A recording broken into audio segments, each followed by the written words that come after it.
principale, Madame la députée de Marie-Victorin. Monsieur le Président, il y a quelques semaines, j'ai demandé au ministre de l'Immigration d'envoyer la facture à Ottawa pour compenser son inaction dans le dossier des demandeurs d'asile.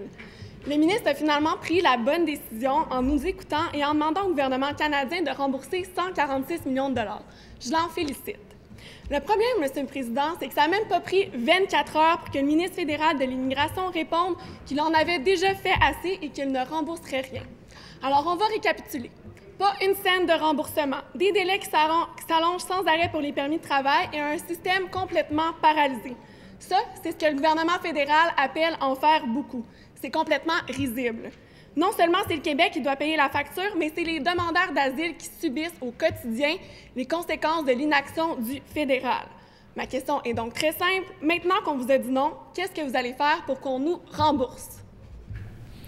Monsieur le ministre de l'Immigration. Poursuivre le combat, Monsieur le Président. Alors,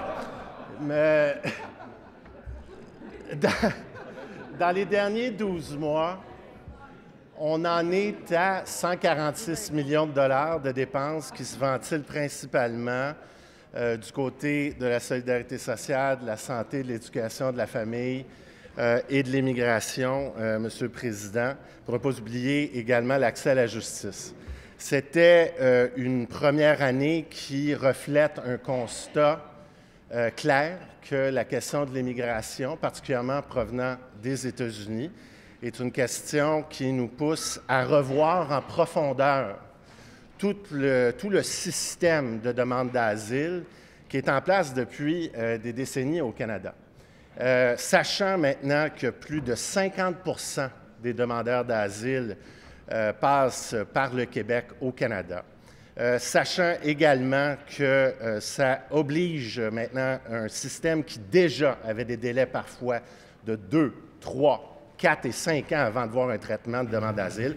On va poursuivre le travail avec le gouvernement fédéral pour s'assurer qu'il réponde à nos demandes très justifiées. Première complémentaire, Madame la députée de Marie-Victorin. Le ministre dit qu'il va poursuivre le travail, mais c'est très clair, la réponse du fédéral, c'est non. Moi, je serais bien curieuse d'entendre le ministre des Affaires intergouvernementales canadiennes qui est en grande tournée au Canada, coast to coast, pour justement vouloir diminuer ce mépris du Canada envers le Québec. Alors, à quand des résultats concrets pour les Québécois? Monsieur le leader du gouvernement. Merci de suivre mes missions au Canada. Ils ne sont pas nombreux, ceux qui les suivent, alors je vous remercie beaucoup. Je voudrais quand même vous dire que l'essence de ces missions-là, c'est qu'on se comprenne bien. Et une bonne façon de bien se comprendre, c'est de bien répéter ce qui est dit. Alors, le ministre fédéral n'a pas dit « on a payé assez » et c'est non. Il a dit « on a payé beaucoup » et nous on dit « vous avez peut-être payé beaucoup, mais c'est pas assez ».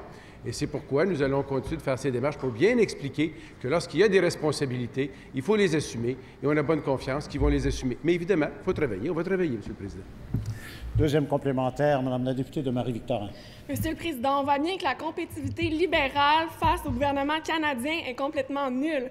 C'est pas nouveau. Les libéraux préfèrent que le Québec se fasse avoir plutôt que de revendiquer haut et fort ce qui nous revient pourtant de droit. Laissez-moi vous citer la réaction de notre premier ministre à ce refus qui est pourtant clair du Canada.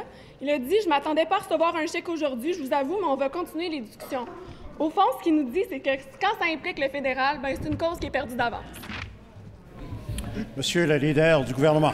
Monsieur le Président, je pense qu'on a amplement démontré à la gouverne depuis certainement les 4 dernières années, non seulement qu'à l'égard du fédéral dans les batailles que nous avons à faire et que nous gagnons, mais dans bien d'autres dossiers, combien nous avons amené le Québec à un endroit particulièrement apprécié par les Québécois. Aujourd'hui, Monsieur le Président, on va assister au budget de la confiance et de la croissance. On a des moyens qui sont donnés. Enfin, le gouvernement peut faire des choix pour l'ensemble des Québécois. Alors moi, je n'ai pas du tout de difficulté à assumer que l'opposition a un travail à faire, de s'opposer, mais je sais qu'en ce moment, ce n'est pas facile. Bonne chance pour la suite.